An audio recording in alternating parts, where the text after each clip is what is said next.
Prologue to the Canterbury Tales. Introduction, the frame, narrative, and setting. The general prologue, written between 1387 and 1400, establishes the narrative frame for the entire Canterbury Tales. The poem begins in spring, a traditional time for renewal and pilgrimage. The narrator, Geoffrey Chaucer himself, is staying at the Tabard Inn in Southwark, London, preparing for a pilgrimage to Canterbury Cathedral. His destination is the shrine of St. Thomas Becket, the martyred Archbishop of Canterbury. A diverse group of 29 other pilgrims arrives at the same inn, and Chaucer decides to join their company. Harry Bailey, the jovial and commanding host of the Tabard, proposes a storytelling contest to pass the time. Each pilgrim will tell 2 stories on the way to Canterbury and 2 on the return journey. The teller of the tale, judged best by the host, will win a free supper at the Tabard upon their return. The host will act as the guide and judge. The pilgrims agree, and the company retires for the night. The next morning, they set off. The general prologue is primarily dedicated to introducing the pilgrims, describing their appearance, clothing, equipment, and, most importantly, their character. Chaucer the Pilgrim presents himself as a naive, earnest observer, but Chaucer the poet uses this persona to deliver sharp, often ironic social commentary. The descriptions are not random. They are a meticulous portrait of 14th-century English society, critiquing the 3 estates model: those who pray, those who fight, those who work, and showcasing the rise of a new merchant class. The knight, the ideal of those who fight. The first pilgrim described is the knight, representing the highest ideal of the feudal military class. He is a worthy man who has fought in numerous crusades and campaigns across Christendom and heathen lands. Chaucer lists his battles. He was at Alexandria, in Lithuania and Russia, in Granada, and in Turkey. The knight is characterized by his chivalry, truth, honor, generosity, and courtesy. He is a perfect, gentle knight. He is not dressed ostentatiously. He wears a fustian tunic that is stained and marked by his armor, indicating he has come directly from his travels to go on pilgrimage. His son, the squire, accompanies him. The squire is a young, vibrant lover and a budding soldier. He is 20 years old, with curly hair, and is physically strong and agile. He has seen some military service, but is more preoccupied with courtly love. He wears clothes embroidered with red and white flowers, symbolizing his romantic passions. He can compose songs and poems, joust, dance, draw, and write. He is a picture of youthful vitality and the courtly aspect of knighthood. The yeoman, a servant to the knight and squire, is also with them. He is a forester, dressed in a green coat and hood, with a head like a nut and a brown face. He is an expert woodsman, carrying a mighty bow, sharp arrows, a sword, a shield, and a dagger. He is practical, efficient, and embodies the robust English yeomanry. This group represents a complete feudal hierarchy: the noble lord, his courtly son, and the loyal, skilled commoner. The prioress, Madame Eglantine, a worldly nun. The first of the ecclesiastical figures is the prioress, named Madame Eglantine. Her portrait is rich with gentle irony. She is a nun who is overly concerned with courtly manners and appearances. She sings the divine service beautifully, with a pleasant, nasal intonation. She speaks French, but not the French of Paris, rather the Stratford-atte-Bow version, indicating a certain provincialism or pretension. Her table manners are dainty and precise. She never lets a morsel fall from her lips and wipes her upper lip so clean that no grease is seen in her cup. She is sentimental and tender-hearted, so much so that she would weep at the sight of a mouse caught in a trap. She feeds her small hounds with roasted meat, fine food, and milk, which could be seen as a misplacement of charity and a violation of her order's rules. Her physical appearance is carefully noted. She has a fine, straight nose, gray-blue eyes, a small, soft, red mouth, and a fair, broad forehead. Her cloak is elegant, and she wears a bracelet with a golden brooch inscribed with Amor vincit omnia, love conquers all. This motto, while ostensibly spiritual, carries ambiguous, potentially worldly connotations. She is a charming figure, but Chaucer subtly questions her priorities and her true devotion to a spiritual life. She is accompanied by another nun, her chaplain, and 3 priests, though only one, the nun's priest, is later developed as a character. The monk, a man of the world. The monk is a clear example of a corrupt religious figure who rejects the rules of his order. He is a manly man, a fat and prosperous prelate who loves hunting and fine things. He owns many horses, and his bridle jingles as loud as a chapel bell. He spurns the strict rule of Saint Benedict, specifically the edict that monks should study, labor, and stay within their cloisters. He argues that this rule is old and strict, and he prefers the modern, more relaxed world. Why should he study and go mad poring over books in a cloister, or labor with his hands, as St. Augustine commanded? He believes that hunting is a fine, modern pursuit for a monk. His sleeves are trimmed with expensive gray fur. His hood is fastened with a gold pin, and his boots are soft and supple. He is bald and shiny, with a face that seems anointed with oil. He is the picture of health and worldly pleasure. He is a fine lord, not a humble monk. His love of fine food is hinted at, and his eyes are described as bright and rolling in his head. Chaucer's portrait is one of the most damning critiques of monastic corruption, showing a man who has entirely abandoned his ascetic vows for a life of secular pleasure and luxury. The friar, Hubert, a corrupt limitaur. The friar, named Hubert, is perhaps the most corrupt and sinister of the religious figures. As a limitaur, he has a licensed begging district, which he exploits ruthlessly. He is a wanton and merry fellow, highly esteemed among the franklins, wealthy landowners, and worthy women of the town. He is licensed to hear confessions and gives the easiest penances, knowing that a man could be shriven of his sins more easily if he gave money to the friar. His tippet is stuffed with knives and pins to give to fair wives, indicating he uses gifts to curry favor. He is an excellent singer and knows all the taverns and barmaids in every town. He avoids the sick and the poor, believing there is no profit in them. Instead, he cultivates the rich and the tavern-goers. He is dressed in a robe of double worsted, which is of high quality, and he lisps to make his English sound sweet. He has arranged many marriages for young women at his own cost, a deeply suggestive line implying he finds husbands for women he has made pregnant. He is as strong as a champion wrestler. His name, Hubert, was associated with a saint who was converted while hunting, but this friar is only interested in hunting for money and pleasure. He represents the worst abuses of the mendicant orders: greed, lechery, and the cynical sale of absolution. The merchant, the new middle class. The merchant is a member of the rising middle class. He is a solemn, serious man who speaks his opinions solemnly, always focusing on the increase of his capital.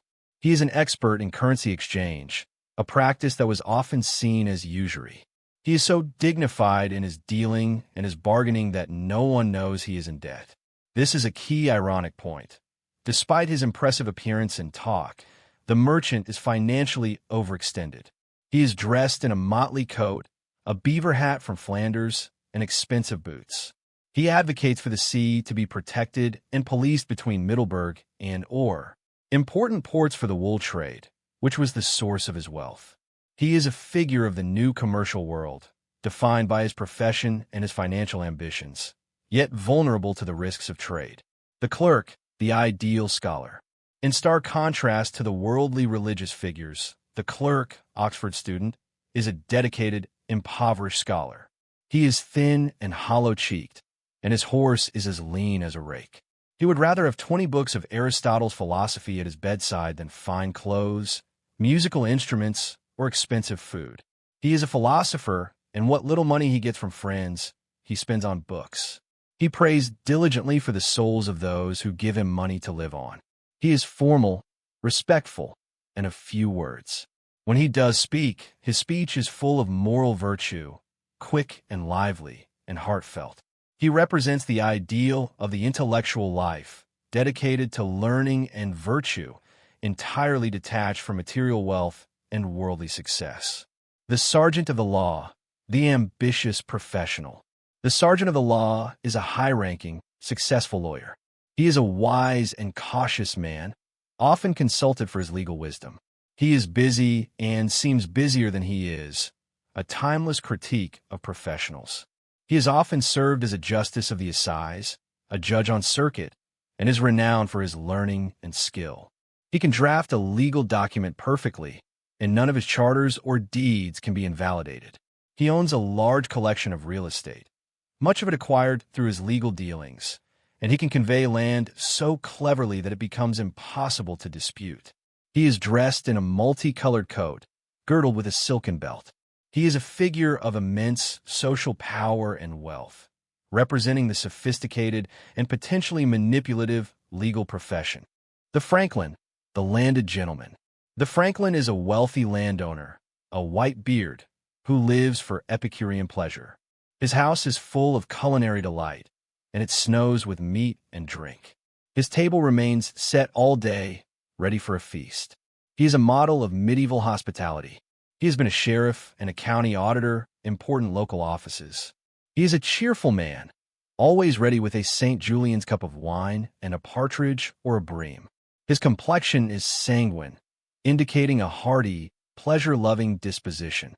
He represents the prosperous gentry, whose life is defined by good food, good drink, and conviviality, a stark contrast to the ascetic clerk. The guildsman, the urban bourgeoisie. Chaucer introduces 5 guildsmen as a group: a haberdasher, a carpenter, a weaver, a dyer, and a tapestry maker.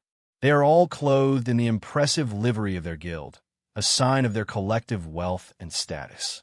Their gear and tools are freshly and cleanly adorned with silver, not with brass. They are each fit to be an alderman, a civic official, and their wives would surely agree, for it would bring them status. They desire to be addressed as Madam and to lead the processions at church, showing their social aspirations.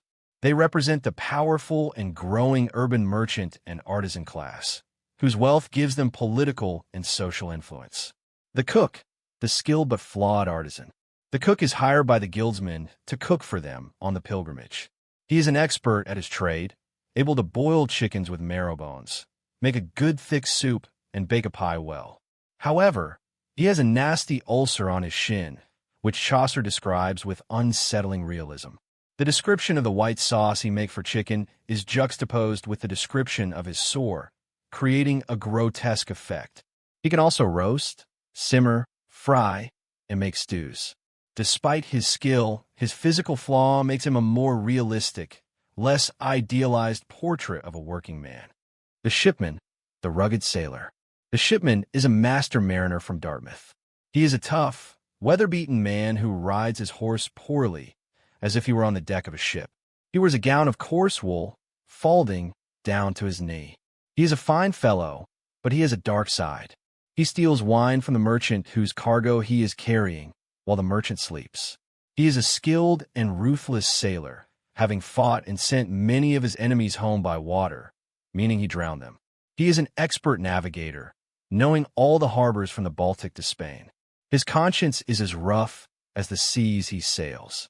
He represents the practical, immoral, and often violent world of medieval trade and seafaring. The doctor of physic, the learned but greedy physician. The doctor of physic is a supremely learned man, grounded in astronomy and medicine. He is an expert in natural magic and can predict the course of an illness by using astrology. He knows the cause of every malady, whether hot, cold, moist, or dry. He is a perfect practitioner, working with apothecaries to provide drugs for his patients. He is well-read in the great medical authorities, Aesculapius, Hippocrates, Galen, and others. He is careful with his own diet, eating only what is digestible and nourishing. His study is but little on the Bible, a crucial and damning line. He loves gold because gold is a cordial, and so he particularly loved gold. He has made a fortune during the plague years, prescribing expensive cures. He represents the alliance of learning and greed, a scientist who prioritizes wealth over his patient's spiritual or even physical well-being. The wife of Bath, a force of nature. The Wife of Bath is one of Chaucer's most famous and complex creations. She is a cloth-maker of great skill, whose business outshone even the cloth-making centers of Ypres and Ghent. She is a formidable, confident, and gap-toothed woman, which was a sign of lasciviousness and a desire to travel. She is well-traveled, having been on 3 pilgrimages to Jerusalem and to Rome, Boulogne, and Cologne. She is an expert in the art of love, having had 5 husbands at the church door, not to mention other company in her youth. She is dressed ostentatiously. Her hose are of fine scarlet red. Her shoes are soft and new. Her hat is as broad as a buckler, and she wears a heavy wimple and a footmantle around her hips. She is deaf in one ear. She is a skilled rider, sitting her ambling horse easily. She is bold-faced, handsome, and red of hue. She represents a challenge to medieval misogyny, a woman of immense vitality, business acumen, and sexual appetite who uses her wit and experience to gain mastery in a man's world. Her prologue and tale will later explore these themes in depth. The parson, the ideal priest. In contrast to the corrupt religious figures, the parson is the ideal Christian priest. He is poor in wealth, but rich in holy thought and work. He is a learned man, a clerk, who truly preaches Christ's gospel and devoutly teaches his parishioners. He is benign, diligent, and patient in adversity. He is disdained to draw attention to himself by being pompous or holier than thou. He teaches by example, practicing what he preaches. He does not run to London to seek a chantry for easy money, nor does he leave his flock unattended. He visits his far-flung parishioners in rain and thunder, on foot with a staff. He gives to his poor parishioners from the church tithes and his own substance. He would rather give his own money than demand tithes from his poor flock. He is a shepherd who does not abandon his sheep. He is the model of pastoral care, humility, and true Christian charity. His brother, the plowman, is similarly ideal, a poor, honest laborer who lives in peace and perfect charity, loves God and his neighbor, and works hard.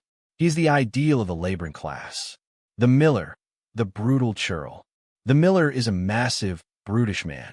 He is broad, thick-set, and brawny, able to tee a door off its hinges or wrestle a ram. He has a red beard and a wart on his nose with a tuft of hairs as red as a sow's ears. His nostrils are black and wide, and he has a mouth as big as a great furnace. He is a jester and a buffoon, telling mostly sinful stories of sin and harlotry. He plays the bagpipes, leading the pilgrims out of town. He is a thief, stealing corn and overcharging his customers threefold. He is the embodiment of raw, unvarnished, and sometimes threatening physicality and dishonesty from the lower classes. The manciple, the cunning business manager. The manciple is a business agent for a law school, an inn of court. He is illiterate, yet he is smarter and more financially astute than all the 30 lawyers he serves. He is so skilled at buying provisions that he always has a cash surplus, and he can deceive his masters with ease.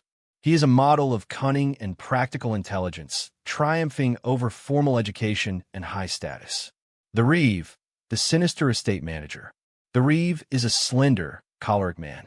He is a skilled manager of a large estate, knowing the exact yield of his lord's seed and grain. The cattle, dairy, swine, horses, and poultry are all under his account, and none of the auditors can catch him in a shortfall. He has been a carpenter, a trade Chaucer mentions with significance for his later tale. He rides at the very back of the pilgrim company. He is feared by the serfs and workers under him. He is dressed in a long, blue overcoat and carries a rusty sword by his side.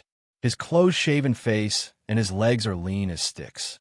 He is a puritanical, unforgiving, and shrewd man who has secretly amassed a personal fortune from his lord's goods. He represents a different kind of corruption from the lower classes, not the miller's brute force, but a cold, calculating, and resentful intelligence. The summoner, a corrupt court official. The summoner is a frightening and repulsive figure. His job is to summon people to the ecclesiastical courts for sins like fornication. His face is fire red, covered with pimples and sores, and nothing can cure them. He has narrow eyes, scabby black eyebrows, and a thin, scabby beard. Children are afraid of his appearance. He loves garlic, onions, leeks, and strong red wine. He is a lecherous fellow, and he will allow a man to keep his mistress for a year if he is paid. He is ignorant, knowing only a few Latin phrases that he uses to intimidate people. He is a drunkard who, when drunk, will speak only in Latin. He is a figure of grotesque corruption, using the fear of the church's legal power for personal gain and lechery. The pardoner, the ultimate hypocrite. The pardoner is the summoner's companion, and the most complex and disturbing of the corrupt religious figures. He is from the Church of St. Mary Rounceville, a house notorious for selling false relics. He has hair as yellow as wax, hanging smooth and thin in long strands, and he wears no hood. His eyes are bulging, and he has a high, effeminate voice. He is beardless, and Chaucer suggests he is either a eunuch or a homosexual. He carries a bag full of pardons, all supposedly from Rome, and a wallet full of fake relics. A pillowcase he claims is the Virgin Mary's veil, a piece of sail he claims is from St. Peter's boat, and old, broken bones he claims are holy. With these, he can make more money in a day than the poor parson makes in 2 months. But his greatest skill is preaching. He is a magnificent orator, telling a moral tale to make the congregation offer up their money, especially pennies. The irony is complete. He preaches against the very sin of avarice that he himself embodies.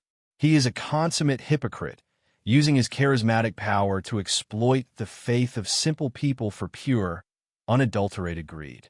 Chaucer the Pilgrim and the Conclusion.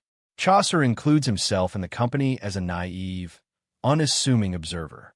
He describes all the pilgrims as they seem to him, and he asks the reader forgiveness if he has spoken plainly or offensively, for he must tell the truth. He then explains the drawing of lots, managed by the host, to decide who will tell the first tale.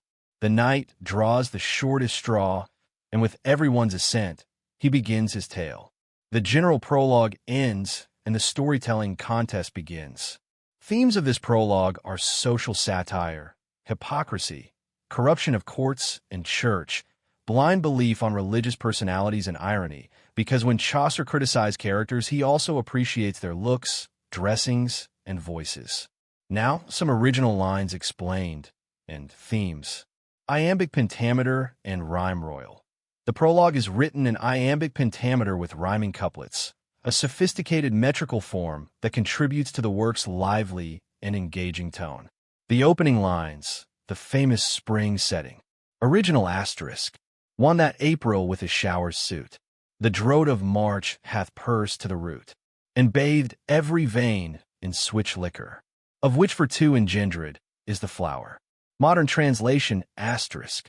When April with its sweet showers has pierced the drought of March to the root, and bathed every vein in such liquid, by which power the flower is engendered. The pilgrim's goal, Becket's shrine. Original asterisk. The holy blissful martyr for to seek, that him hath holpen one that they were seek. Modern translation asterisk. To seek the holy blessed martyr, who helped them when they were sick. Significance asterisk. This states the purpose of the pilgrimage, to visit the shrine of St. Thomas Becket in Canterbury, who was believed to have healing power. Hashtag 3. The knight, the ideal of chivalry. Original asterisk. He was a very parfait Johnny KNYGHD. Modern translation asterisk. He was a true, perfect noble knight. Significance asterisk. Chaucer presents the knight as the idealized embodiment of a chivalric code. The irony is that he is the only character who is presented without any satire. Hashtag 4. The prioress's motto. Original asterisk. U amor vincit omnia. Modern translation asterisk. Love conquers all. Significance asterisk. This is Latin, not Middle English. The prioress wears a brooch with this inscription. It's deeply ambiguous. It could refer to divine, Christian, love, or to worldly, courtly love, highlighting the conflict between her spiritual role and her worldly inclinations. Hashtag 5. The monk, a man of the world. Original asterisk. He was a lord full fat and in good point. Modern translation asterisk. He was a lord, very fat and in good condition. Significance asterisk. This physical description contradicts the ideal of a monk, who should be ascetic and thin from fasting.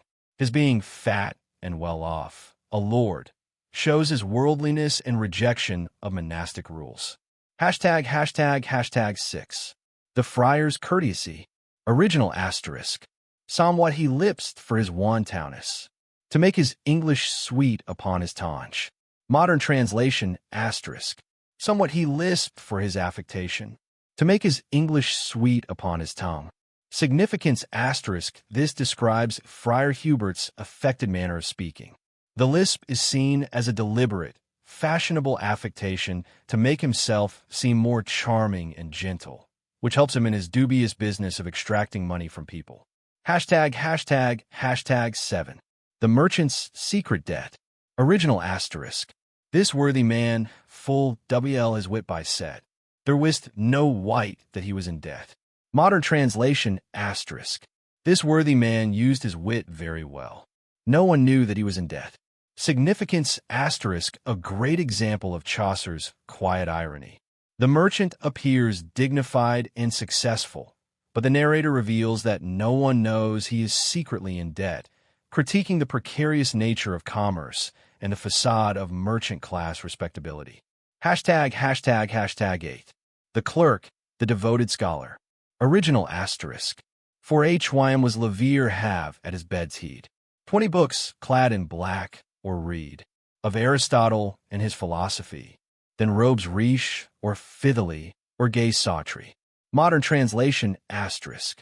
For he would rather have, at his bedside, 20 books bound in black or red, of Aristotle and his philosophy, than rich robes or a fiddle or a gay psaltery. Significance asterisk. This perfectly captures the clerk's character. He prioritizes knowledge and books over material wealth and entertainment, making him a stark contrast to the materialistic monk and friar. Hashtag 9. The wife of Bath's distinctive appearance. Original asterisk. Gat toth was she, soothly for to say ya. Modern translation asterisk. Gap-toothed was she, truly to say.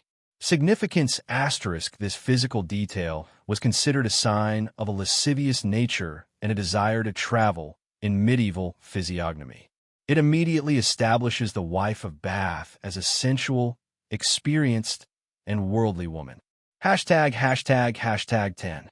The miller's brutish physicality. Original asterisk. His nostrils Blake were and wide. A sword and bocaler bar he by his side. Modern translation asterisk. His nostrils were black and wide. A sword and a buckler, small shield, he carried by his side. Significance asterisk. This description paints the miller as a coarse, almost animalistic brute. The wide nostrils suggest a boar, and the weaponry shows his aggressive and confrontational nature. Hashtag 11. The parson, the ideal priest. Original asterisk. But Christ's lure and his apostles 12. He taught, but first he folded himself. Modern translation asterisk. But Christ's lure and his apostles 12. He taught, but first he followed it himself. Significance asterisk. This is the highest praise in the prologue. The parson practices what he preaches, unlike the other corrupt clergy. He is the moral center of the work. Hashtag 12. The pardoner's deception. Original asterisk. But of his craft, from Berwick into Ware. No is there switch another partner. Modern translation asterisk. But in his craft, from Berwick to Ware. There was no other such partner. Significance asterisk. The partner is the best at what he does, but his craft is fraud. He is the most successful at deceiving people with his fake relics and false promises, making him the most chillingly effective hypocrite. These quotes provide the essential raw material from the poem that is crucial for analyzing Chaucer's characters, themes, and his masterful use of irony.